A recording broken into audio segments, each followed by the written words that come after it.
नमस्कार, मैं कुशाग्र तिवारी अपने इस YouTube channel Hindi wizard with Kushagra sir में आप सभी दोस्तों का स्वागत करता हूं। आज हम चलेंगे सिंधु घाटी सभ्यता के अगले वीडियो पे।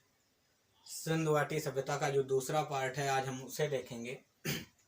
इसमें हमें देखना है सिंधु घाटी सभ्यता की विशेषताएं, सिंधु घाटी सभ्यता का विस्तार और सिंधु घाटी सभ्यता के जो प्रमुख स्थल थे जिनसे क्वेश्चन पूछे जाते हैं। तो आइए देखते हैं हम विशेषताएं। सिंधु घाटी सभ्यता की विशेषताएं क्या हैं? कहता है कि सिंधु घाटी सभ्यता एक नगरीय सभ्यता। सिंधु घाटी सभ्यता एक नगरीय सभ्यता है। नगरीय सभ्यता है मतलब यहाँ के जो भवन बने थे वो पक्के भवन बने थे, नालियां बनी हुई थी, सड़कें जो थी वो चौड़ी सड़कें थी। आगे कांस्य युगीन सभ्यता है। ये कैसी सभ्यता है? ये कांस्य युगीन सभ्यता है। यानी पहला जो खोजा गया धातु था वो कौन सा था? तांबा। पहला खोजा गया धातु कौन सा था? तांबा। तांबा। कांस्य युगीन सभ्यता तांबा और टिन दोनों धातुओं से मिलकर के एक नया धातु बनता है कांस्य। इस सभ्यता में कांस्य धातु का प्रयोग किया जाता था, इसलिए इसे कांस्य युगीन सभ्यता कहा जाता है। ये आद्य ऐतिहासिक सभ्यता थी। कैसी सभ्यता थी? आद्य ऐतिहासिक सभ्यता। हमने बताया था प्राग ऐतिहासिक काल, आद्य ऐतिहासिक काल और ऐतिहासिक काल। तो ये कैसी सभ्यता थी? आद्य ऐतिहासिक सभ्यता थी, जिसके लिखित स्रोत तो थे किंतु इन्हें पढ़ा नहीं जा सकता था। लिखित स्रोत थे इनके किंतु इसे पढ़ा नहीं जा सकता था, इसलिए इसे आद्य ऐतिहासिक सभ्यता कहा जाता है। इसकी जो लिपि थी वो कैसी थी? तो चित्रात्मक लिपि थी। लिपि कैसी थी? चित्रात्मक थी।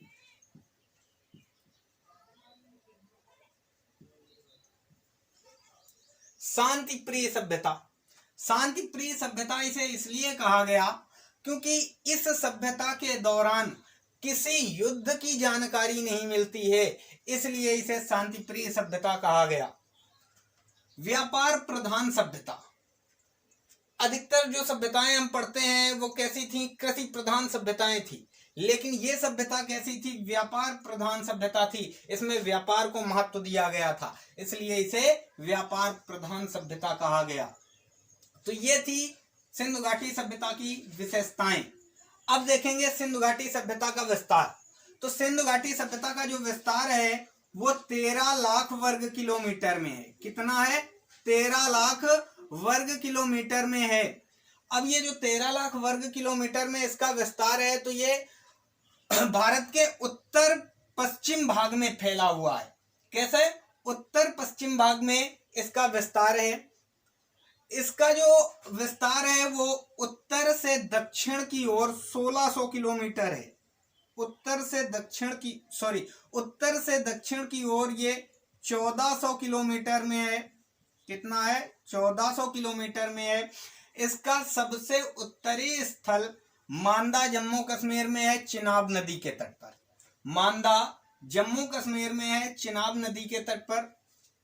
सबसे दक्षिणी स्थल जो है वो दाइमाबाद है, महाराष्ट्र में, गोदावरी की सहायक नदी के तट पर है। पूरब से पश्चिम में इसका विस्तार है, जो ये पूरब से पश्चिम में अगर पूरब का सबसे पूर्वी स्थल देखते हैं तो आलमगीरपुर है, यूपी में, हिंडन नदी के तट पर ये है। और ये पश्चिम में बलूचिस्तान में सुतका गेडोर, ये दास्क नदी के तट पर है। उत्तर से दक्षिण की लंबाई इसकी 1600 किलोमीटर की है, जबकि पूरब से पश्चिम की लंबाई इसकी 1600 किलोमीटर की है। कितनी है? 1600 किलोमीटर की। ये जो पूरा इस तरह का क्षेत्र है, ये इसका पूरा जो भाग है ये कितना है? 13 लाख वर्ग किलोमीटर का। इसका जो विस्तार है वो 3 देशों में है, भारत, पाकिस्तान, अफगानिस्तान। भारत, पाकिस्तान और अफगानिस्तान, 3 देशों में सिंधु घाटी सभ्यता का विस्तार था। स्वतंत्रता प्राप्ति के पूर्व, स्वतंत्रता से पूर्व इसके 40 से 50 स्थल खोजे गए थे। कितने स्थल खोजे गए थे? 40 से 50 स्थल खोजे गए थे, परंतु वर्तमान समय में इसके लगभग 1500 स्थल हैं, जिसमें 900 प्लस स्थल भारत में हैं, 500 प्लस स्थल पाकिस्तान में हैं और 3 स्थल अफगानिस्तान में हैं। 3 स्थल अफगानिस्तान में हैं। तो आइए देखते हैं स्थल। स्थल 3 देशों में फैले हुए हैं, अफगानिस्तान, पाकिस्तान और भारत। देखते हैं अफगानिस्तान। बात करें अफगानिस्तान, अफगानिस्तान के 2 महत्वपूर्ण स्थल हैं। अफगानिस्तान के 2 महत्वपूर्ण स्थल हैं। कौन कौन से स्थल हैं? तो नंबर 1 सोर्तगोई और दूसरा मुंडीकाक। सोर्तगोई और मुंडीकाक। सोर्तगोई की खोज अगर हम करें, बात करें कि खोज सोर्तगोई की किसने की थी, तो सोर्तगोई की खोज आरएल इंस्टाइन ने की थी। किसने की थी? RL Einstein. RL Einstein. RL Einstein ने सोर्तगोई की खोज की थी। कब की थी? तो 1927 ईस्वी में की थी। 1927 ईस्वी में। काफी हद तक पूछा जाने वाला क्वेश्चन है कि सोर्तगोई की खोज किसने की थी? आरएल इंस्टाइन ने की थी। कहां पर है ये? तो ये अफगानिस्तान का स्थल है। कब खोज की गई? तो 1927 में की गई थी। कब खोज की गई? तो 1927 में की गई थी। हड़प्पा। हड़प्पा रावी नदी के तट पर स्थित है, पाकिस्तान का स्थल है ये। हड़प्पा पाकिस्तान का स्थल है, रावी नदी के तट पर स्थित है। और ये बात करें हम कि ये पाकिस्तान का जो पंजाब प्रांत है, कहां पर? पंजाब प्रांत। पंजाब प्रांत में हड़प्पा स्थल है। मोहनजोदड़ो और चहुंदड़ो ये पाकिस्तान के सिंध प्रांत में है। कहां पर है? पाकिस्तान के सिंध प्रांत में है और ये दोनों सिंधु नदी के तट पर हैं। मोहनजोदड़ो जो है वो सिंधु नदी के दाहिने तट पर है और चहुंदड़ो सिंधु नदी के बाएं तट पर है। सिंधु नदी के बाएं तट पर है। अब बात करें चहुंदड़ो। चहुंदड़ो की जो खोज थी वो एमजी मजूमदार ने की थी। किसने की थी? एमजी मजूमदार ने 1931 ईस्वी में की थी। सुत्का गैडोर सिंधु नदी का सबसे पश्चिमी स्थल है और ये दास्क नदी के तट पर है। सुत्का गैडोर सिंधु नदी का सबसे पश्चिमी स्थल है। ये कहां पर है? ये बलूचिस्तान में दास्क नदी के तट पर है। बलूचिस्तान में 2 स्थल और भी हैं। एक है डाबरकोट और दूसरा है बालाकोट। डाबरकोट और बालाकोट ये भी कहां पर है? तो ये भी बलूचिस्तान में ही है। तो ये थे पाकिस्तान के कुछ महत्वपूर्ण स्थल। अब आते हैं भारत पे। भारत पे जो महत्वपूर्ण स्थल हैं वो बात करते हैं भारत के महत्वपूर्ण स्थल की। तो पहला है जम्मू कश्मीर में मांदा। जम्मू कश्मीर में मांदा। अगर मांदा की बात करते हैं तो ये चिनाब नदी के तट पर है। मांदा जम्मू कश्मीर का स्थल है और ये सिंधु नदी का, सिंधु सभ्यता का सबसे उत्तरी स्थल है। सबसे उत्तरी स्थल है। इसकी खोज जो की थी वो जेपी जोशी ने की थी। किसने की थी? जेपी जोशी। जेपी जोशी के द्वारा 1977 ईस्वी में इसकी खोज की गई। 1977 ईस्वी में खोज की गई। किसके द्वारा की गई? जेपी जोशी के द्वारा की गई। मांदा सिंधु सभ्यता का सबसे उत्तरी स्थल है। कहां पर है? जम्मू कश्मीर में है। किस नदी के तट पर है? तो चिनाब नदी के तट पर है। अब बात करते हैं पंजाब। पंजाब में रोपड़, पंजाब में रोपड़, रोपड़ की खोज जो की गई है वो किसके द्वारा की गई है? तो यज्ञदत्त शर्मा के द्वारा। यज्ञदत्त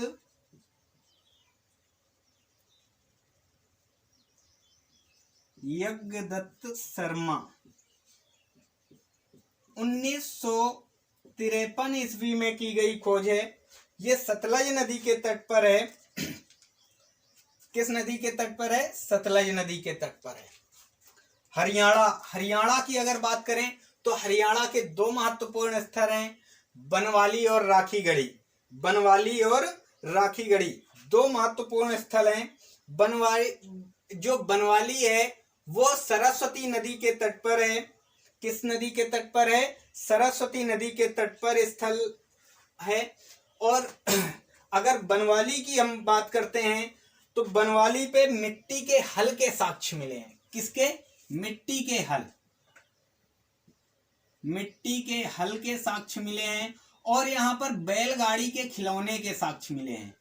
बैलगाड़ी के खिलौने के साक्ष्य मिले हैं बनवाली में। बनवाली की खोज R.S. विस्ट ने की थी। किसने की थी? R.S. विस्ट ने की थी।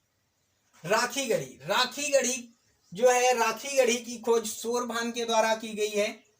ये भी सरस्वती नदी के तट पर स्थित है और भारत का सबसे बड़ा स्थल है। भारत का सिंधु घाटी सभ्यता का सबसे बड़ा स्थल कौन सा है? राखीगढ़ी है। अगर सिंधु घाटी सभ्यता का सबसे बड़ा स्थल पूछा जाता है तो वो कौन सा है? मोहनजोदड़ो है। सिंधु घाटी सभ्यता का सबसे बड़ा स्थल कौन सा है? मोहनजोदड़ो है। लेकिन भारत में स्थित सिंधु घाटी सभ्यता का सबसे बड़ा स्थल कौन सा है? तो राखीगढ़ी हरियाणा पे है। कालीबंगा राजस्थान, कालीबंगा में कौन सा है? राजस्थान में कौन सा है? कालीबंगा घग्गर नदी के तट पर। राजस्थान में कालीबंगा घग्गर नदी के तट पर है। काफी हद तक पूछा जाता है कालीबंगा। और यहाँ पे काले रंग की चूड़ियों के साक्ष्य मिले हैं। किस चीज के साक्ष्य मिले हैं? तो काले रंग की चूड़ियों के, काले रंग की चूड़ियों के साक्ष्य मिले हैं। बात करते हैं कालीबंगा की खोज किसने की है? तो बीबी लाल के द्वारा की गई है। कालीबंगा की खोज बीबी लाल के द्वारा, बीबी लाल 1961 में की गई। कालीबंगा की खोज बीबी लाल के द्वारा 1961 में की गई। ये घग्गर नदी के तट पर है और इसमें साक्ष्य किस चीज के मिले हैं? तो काले रंग की चूड़ियों के साक्ष्य मिले हैं। यूपी आलमगीरपुर, यूपी आलमगीरपुर, आलमगीरपुर की खोज किसके द्वारा की गई है? तो यज्ञदत्त शर्मा के द्वारा की गई। किसके द्वारा? यज्ञदत्त शर्मा के द्वारा की गई। ये कब की गई? तो 1953 में की गई। कब की गई? 1958। कब की गई? 1958 में की गई। आलमगीरपुर हिंडन नदी के तट पर है और ये सबसे पूर्वी स्थल है। सिंधु सभ्यता का सबसे पूर्वी स्थल कौन सा है? आलमगीरपुर है। कॉन्सेप्ट क्लियर हो गया? महाराष्ट्र, महाराष्ट्र में है दाइमाबाद। दाइमाबाद गोदावरी नदी की सहायक नदी के तट पर है और ये महाराष्ट्र में स्थित सबसे दक्षिणी स्थल है। महाराष्ट्र में स्थित सबसे दक्षिणी स्थल है। अब बात करते हैं हम गुजरात की। गुजरात में लोथल, लोथल की खोज किसके द्वारा की गई? तो S.R. राव। किसके द्वारा की गई? S.R. राव के द्वारा खोज की गई। S.R. राव के द्वारा लोथल को 1954 ईस्वी में खोजा गया। कब खोजा गया? 1954 ईस्वी में खोजा गया और ये गुजरात प्रांत में पड़ता है। कहां पे पड़ता है? गुजरात प्रांत में पड़ता है। यहां पर पड़ता है ये। लोथल सिंधु घाटी सभ्यता का बंदरगाह था। लोथल सिंधु घाटी सभ्यता का बंदरगाह था। क्या था? बंदरगाह था, बंदरगाह। और ये किस नदी के तट पर है? तो भोगवा नदी के तट पर है। किस नदी के तट पर है? भोगवा नदी के तट पर है। धौलावीरा, धौलावीरा की खोज R.S. वेस्ट के द्वारा 1989 या 90 में की गई। R.S. वेस्ट के द्वारा 1989 90 में की गई। ये गुजरात के कच्छ जो क्षेत्र है, गुजरात का जो कच्छ क्षेत्र है, कच्छ के रण क्षेत्र में पाया जाता है। अर्थात कच्छ का रण क्षेत्र कहां पर है? तो कच्छ का रण क्षेत्र इस जगह पर पाया जाता है। ये गुजरात के कच्छ के रण क्षेत्र में पाया जाता है। धौलावीरा 3 भागों में बांटा गया था। धौलावीरा को कितने भागों में बांटा गया था? तो 3 भागों में बांटा गया था। और यहां पर लकड़ी की नालियों के साक्ष्य मिले हैं। लकड़ी की नालियां, लकड़ी की नालियों के साक्ष्य कहां पर मिले हैं? तो धौलावीरा में मिले हैं। स्वतंत्रता के बाद सर्वाधिक स्थल गुजरात में ही प्राप्त हुए हैं। स्वतंत्रता के बाद भारत में सर्वाधिक स्थल जो प्राप्त हुए हैं वो कहां पर? गुजरात में ही प्राप्त हुए हैं। तो अगर हम बात करें, फिर से एक बार देख लेंगे नॉर्मली, टोटल स्थल जो स्वतंत्रता के बाद प्राप्त हुए वो 1500 स्थल प्राप्त हुए, जिसमें कि 900 प्लस स्थल भारत में, 500 प्लस स्थल पाकिस्तान में और 3 स्थल अफगानिस्तान में प्राप्त हुए हैं। अफगानिस्तान में सुरतगोई और मुंडी का, पाकिस्तान में हड़प्पा, मोहनजोदड़ो, चौहंदड़ो, सुतकागेडोर, डाबरकोट और बालाकोट, ये पाकिस्तान के स्थल हैं। हड़प्पा रावी नदी के तट पर, मोहनजोदड़ो और चौहंदड़ो ये सिंधु प्रांत पे सिंधु नदी के तट पर हैं। मोहनजोदड़ो दाईं तरफ, चौहंदड़ो बाईं तरफ। सुतकागेडोर दास्क नदी के तट पर है। डाबरकोट और बालाकोट ये भी कहां पर है? बलूचिस्तान के ही स्थल है। भारत में जम्मू कश्मीर में मांदा, पंजाब में रोपड़, हरियाणा में बनवाली, राखीगढ़ी, राजस्थान में कालीबंगा, यूपी में आलमगीरपुर, महाराष्ट्र में दाइमाबाद, गुजरात में लोथल और धौलावीरा। और भी गुजरात में है, जैसे रंगपुर है, ये भी कहां पर है? गुजरात में ही है। सुरकोतगा, ये भी कहां पर है? ये भी गुजरात में ही है। तो इस तरह से कई सारे और भी स्थल हैं। जो मेन स्थल थे वो मैंने आपको बता दिए। जितने मेन स्थल थे वो सारे के सारे आपके इस पे हैं। क्वेश्चन कैसे बनेगा? तो क्वेश्चन 1-2 बता देता हूं किस तरह से क्वेश्चन बनेंगे। जैसे कि दाइमाबाद, दाइमाबाद किस नदी के तट पर है? तो गोदावरी की सहायक नदी या गोदावरी नदी के तट पर है। ये किस राज्य पे पड़ता है? तो महाराष्ट्र में पड़ता है। भारत का सिंधु घाटी सभ्यता का सबसे दक्षिणी स्थल कौन सा है? तो दाइमाबाद है। सिंधु घाटी सभ्यता का सबसे पश्चिमी स्थल कौन सा है?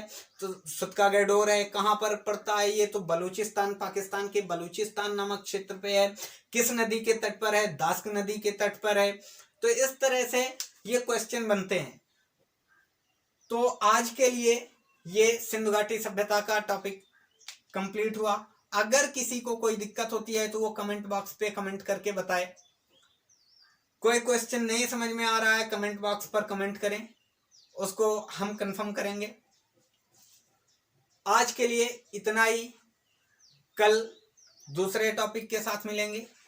नमस्कार।